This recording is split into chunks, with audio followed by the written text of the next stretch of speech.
Vamos a revisar con un especialista, con León Hernández, quien es docente e investigador del Centro de Investigación de la Comunicación, justamente de la UCAP, por dónde los venezolanos hoy en día se documentan, se informan más, por dónde se consume la mayor cantidad de información en el país. Bienvenido, profesor, buenas tardes.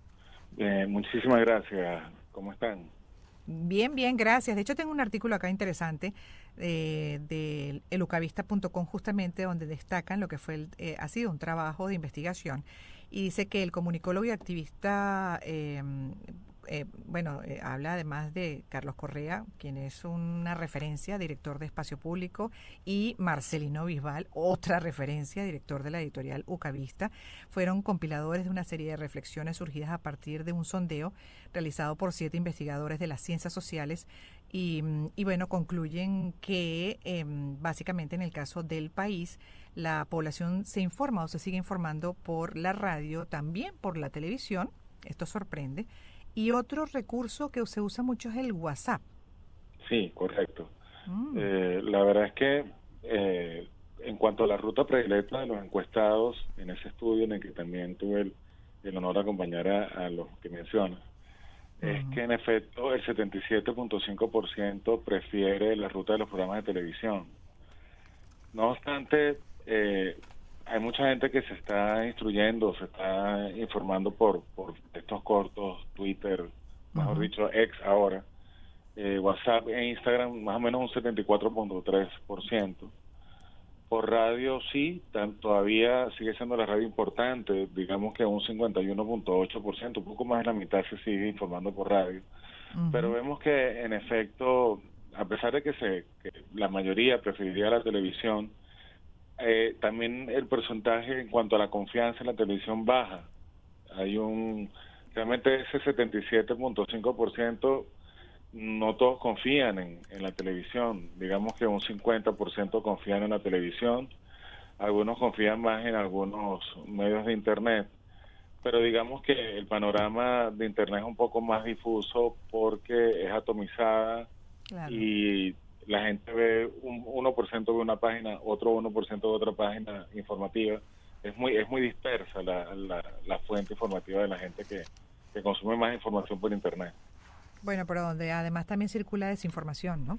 Información Sí, falsa, que se consume también, en la que se cree muchas veces. Hay un público cautivo, por ejemplo, de medios que abiertamente, además analizados y estudiados y confirmados, mienten, pero la gente cree y tiene un público cautivo sí, de ahí es uno, digamos, o lo manipulan. que lo que vemos es que es muy preocupante que la fuente principal de la mayoría de la gente que preferiría informarse por ella esté siendo centro objetivo de una serie de medidas restrictivas en cuanto a libertades informativas y libertades de acceso a información y también restricciones por parte del Estado. Digamos que eso genera precisamente el incremento de la desconfianza y esta desconfianza se redunda en que a pesar de que consumen esos contenidos, no confían del todo en estos contenidos. Ok. Y este nivel de confiabilidad ha bajado con respecto a otras épocas en Venezuela. Ahora la televisión actual no permite una información contrastada. De alguna Ujú. manera, eh, tampoco te da acceso a contenidos que permitan desmentir algunas unidades de desinformación que recibes por redes. Hay, digamos que, imposibilidad de acceso a algunos periodistas independientes a este público y además las personas en algunas partes del país el 40% no cuentan con posibilidad de acceso a medios digitales. Entonces, se hace más compleja la manera de contrarrestar la desinformación que circula. Claro, pero ahí también la pregunta hasta qué punto el público, el consumidor de toda esa información y por esos diferentes medios entre digitales y tradicionales, contrasta, ¿no? Si llegaron a estudiar eso dentro de ese nivel de desconfianza, si va al punto de contrastar, de buscar, de indagar, de precisar, de llegar a la veracidad. Mira, lamentablemente no. Mm, Lamentablemente no contrasta. Por citarte algo con respecto a este estudio, yo no sé si conocen todos, me imagino, la plataforma de TikTok. Es uno ujú, de las plataformas con mayores volúmenes de desinformación, de contenidos desinformantes. y de alguna manera es impresionante, pero solo 4% de los encuestados, de 1.000 personas encuestadas, dice haber recibido alguna vez información falsa por TikTok. Claro, hay algunas plataformas que la gente sí admite haber recibido desinformación o haber compartido desinformación. Muchos dicen que WhatsApp en 44.6% ha recibido desinformación. Sin embargo, el volumen de desinformación es tan alto que es muy preocupante que en algunas plataformas como YouTube la gente solo diga, el sector universitario, por ejemplo, dice que 8% de ellos dice haber recibido desinformación por YouTube. Y mira que actualmente está rodando cualquier cantidad de desinformación por YouTube, Sí. y además de a lo que llaman YouTube Ganda, que además en tiempos electorales ha sido muy fuerte la campaña de desinformación que han circulado. Entonces, sí es preocupante, no todos contrastan, ojalá fuese más. Creo que todavía tenemos que seguirnos educando en el consumo informativo y bueno, El gracias criterio. a la preocupación de nosotros como investigadores y otras plataformas de verificación de información es que la gente más o menos está entrando el impacto que esto tiene en las mentalidades, ¿no?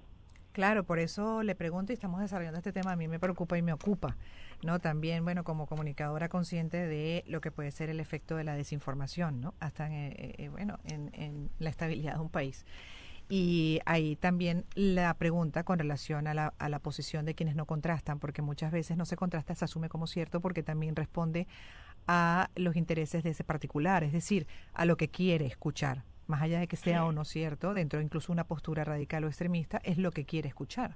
Correcto, sí. Mm, Lamentablemente en sectores yo agregaría que también tiene que ver con un problema de esta falta de contraste, eh, tiene que ver todos los bloqueos a ciertas plataformas informativas que han ocurrido con algunas páginas, lo cual aleja todavía más la capacidad de acceder a una comunicación libre y plural, ¿no? ujú. Pero digamos que también es cierto que hay una condición común para que algunos panoramas desinformativos sean más prolíficos, y es que es el desgaste de las mentiras. Es cierto que puede circular muchas mentiras a lo largo de muchos años, pero todas las mentiras tienen límites. De alguna manera la gente lo va contrastando con su realidad, y a pesar de esto y del impacto Qué que buen tiene la punto. desinformación en las mentalidades, yo creo firmemente que, bueno, de hecho hay un estudio llamado El pueblo elige, de los años 60 en Estados Unidos, que hablaba sobre el agotamiento de la propaganda o el agotamiento de ciertas mentiras por referentes familiares, comunitarios, que la gente ya tiene en experiencia propia de muchos años de ser sometido a una estrategia de desinformación, y llega un momento que ya no penetra. O sea, Mm, el ámbito ese posiblemente contraste y sea inédito en el marco de un proceso comercial como el que estamos viviendo, pero sí vale la pena acotar de que no podríamos ser tan apocalípticos. Digamos que la civilización cuenta con diálogo, y el cara a cara también ayuda, y llega un momento que la gente se hace un poco menos creyente de los contenidos claro. desinformantes hasta por intuición. No obstante, de eso sí no te tengo un estudio. Mm. Lamentablemente eso todavía Pero yo creo está que lo que en estamos viviendo hoy ciernes, en ¿no? día. Lo estamos viviendo, sí. Sí, profesor, lo estamos viviendo. Uno lo ve en la calle también, ¿no? Ya después de tanto tiempo y acciones, obviamente, se ha desmontado, bueno, ese discurso, ¿no? Esa narrativa. Y por mucho que se pinte como se pinte, se traduzca, etcétera, se voltee, la gente está bastante clara y ya está padeciendo. Sí. Sí, sí, sí, pero en algún momento a uno le discutía mucho. Uy, y todavía te encuentras quienes, pues, todavía argumentan y defienden lo indefendible, aunque está ahí la realidad evidenciando, más allá del discurso, la realidad está mostrando pues cómo son las cosas. Pero es complicado porque aquí estamos entrando hasta incluso en pues la personalidad y las creencias o hasta las falsas creencias que pueda tener instalado cada ser humano, ¿no? Sí, y recordemos que Complejo. es muy difícil, es más difícil decirle a una persona que ha sido engañado a que la persona crea la mentira.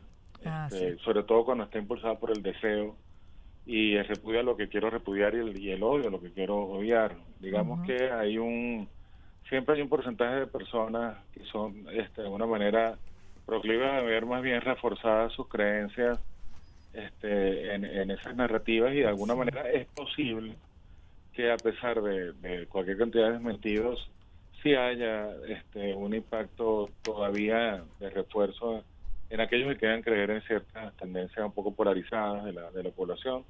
No obstante, sí es cierto que el estudio redunda en una preocupación, y es que en el ámbito de los medios, en el ámbito de lo que es la información que circula en el país, hay abismos, hay vacíos informativos, hay Ujú. lagunas informativas, hay muchas personas que tienen un desconcierto, y hay personas que no acceden de ninguna manera a voces de contrarias a algunos discursos, digamos, más instituidos Ujú. por las restricciones en los medios, ¿no? Ese esfuerzo que hacen algunos también ya por digital, algunos periodistas independientes, por ejemplo, de desmontar las falsas noticias, y ya para terminar, profesor, si está llegando, está siendo efectivo, yo lo valoro mucho, es tan importante, pero no sé hasta qué punto escala, tiene alcance. Sí, sí escala. Mm. Este, yo pienso que tenemos que imaginar que de repente los ritmos se han acelerado, pero yo te recordaría que cuando por ejemplo estábamos en los años 50 apenas había 1.000 hogares con televisión en Caracas, pues. O sea, de alguna manera va generándose conforme va adquiriendo algunos periodistas, algunos ciudadanos niveles de conciencia, y lo van compartiendo. Sí. Ahora bien, el asunto es que eso nos enfrenta a una realidad muy intensa sobre cómo debemos consumir información. Tenemos que siempre, de alguna manera, verificar, y esto Ujú. requiere que apaguemos el automático y prendamos el cerebro analítico todo el tiempo. Ese es el problema. Exactamente. Y a crecer como ciudadanos, que es un deber que tenemos para elegir mejor nuestros propios intereses. Ujú. El asunto es eso, el asunto es que esta es una situación global, no solo venezolana, pero digamos que hay algunos entornos como el venezolano, entre otros, que de alguna manera no tienen capacidad tan fácil de hacer una verificación, y hay gente que anda ciega. No obstante, yo pienso que hasta el Buscaracas, por citar alguna de las iniciativas que está en la calle actualmente, intenta ir como hormiguita convenciendo a cada ciudadano de que debe consumir más y mejor información. Sembrando conciencia. Sí, falta Sí. todavía. En Este general, no espacio, solo es exclusivo de este Venezuela. espacio que estás haciendo en este momento. Sí, no es exclusivo de Venezuela, profesor, eso lo vemos en muchas partes del mundo, yo creo que en todo el Sí. planeta hay que trabajar más la conciencia, el pensamiento crítico, así, y hasta el sentido común, porque hay cosas que son muy obvias, y uno dice, ¿y dónde está el sentido común que ya te Lo que debería pasa es que el estar sentido común no es alertando? tan común. Ese es Eso el es la problema. frase que le continúa, exactamente, el menos común de los sentidos. Gracias, profesor. León Ok. Hernández, docente, investigador del Centro de Investigación de la Comunicación de la UCAP, y hablando con él sobre, en el caso de Venezuela particularmente, pues por dónde se consume la mayor cantidad de información. Cerramos esta primera hora nacional, queda una segunda para Caracas, que igual es nacional e internacional por ventanas digitales, como el canal Mundo UR en YouTube. Por ahí nos consiguen, nos ubican. Si es que ahorita se desconectan de la señal en vivo, pueden seguir escuchando la segunda parte a través de YouTube. En breve más. A continuación. ¿Cuándo disminuye realmente